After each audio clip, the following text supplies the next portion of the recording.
What's going on, guys? My name is Tommy. Welcome back to the channel. Though you are seeing this episode of the Forgotten Race review on a Monday, for me right now it is pushing midnight Saturday morning. It's the holidays, and so everybody's schedule is super screwy, and in light of that, I've decided to take time out of my personal Pathfinder time to make sure my videos roll out at the pace you guys expect them to. The Forgotten Race review, Wednesday afternoon worship, and the Inner Sea region of 5-minute tour will not be affected. Those videos will come out on time, on schedule. That is my solemn guarantee to you right now.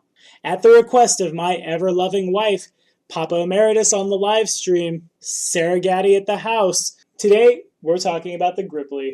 First given to us in Bestiary 2, reprinted in the Advanced Race Guide, as well as the more recent supplement, Blood of the Beast.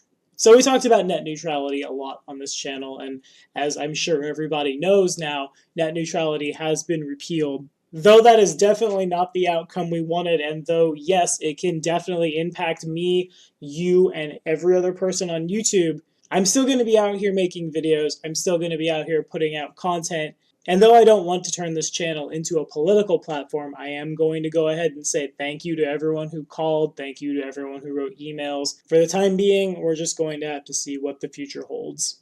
Of course, as always, before we dive into our video, we do have to say that this channel is supported directly on Patreon by our patrons, and today, this episode of the Forgotten Race Review was brought to you by a guy who left my house perhaps 30 minutes ago, so I could spend the rest of the night that I usually spend playing Pathfinder, cranking out some videos. The man, the myth, the legend, Joseph Arvilla. Thanks for your help, my friend. But enough about that.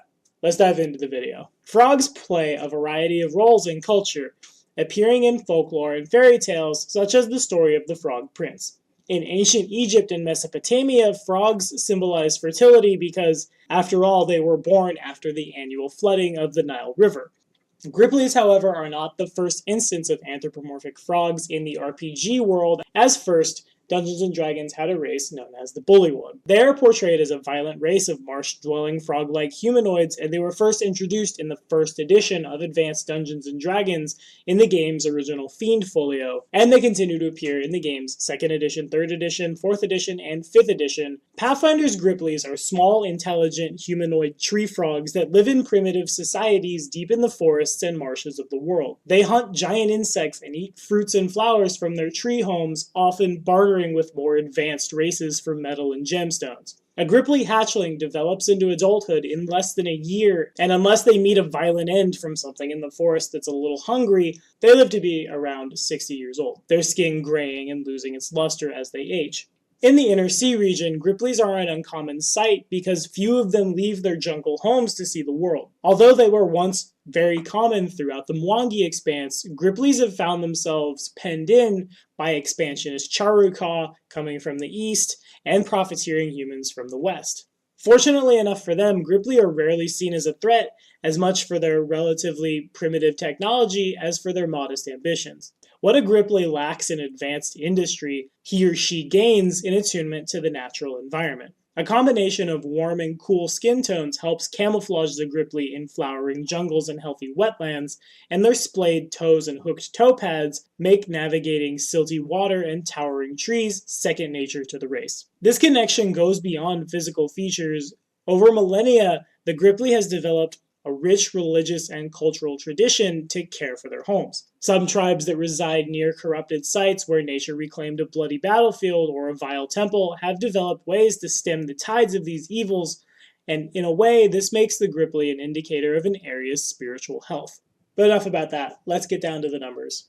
A Grippli gets a +2 to its Dexterity and Wisdom, but a -2 to its Strength. They're small creatures, but have a fast speed for their size, meaning they have a base speed of 30, as well as a base climb speed of 20 feet. Gripplis have dark vision out to 60 feet, and have a +4 bonus to their stealth checks in marshes or forested areas. A Grippli can move through difficult terrain at their normal speed while within a swamp. Of course, as always with things like this, magically altered terrain will affect the Grippli normally. In addition, Gripplis are automatically proficient with the net. One thing I should say about the Gripplis, and I never really got around to house ruling this when I did GM for one, is they are extremely small. If you use the random height and weight generator that Paizo gives you, A male Grippli at their tallest is 2 foot 3 inches tall, and at most weighs 33 pounds.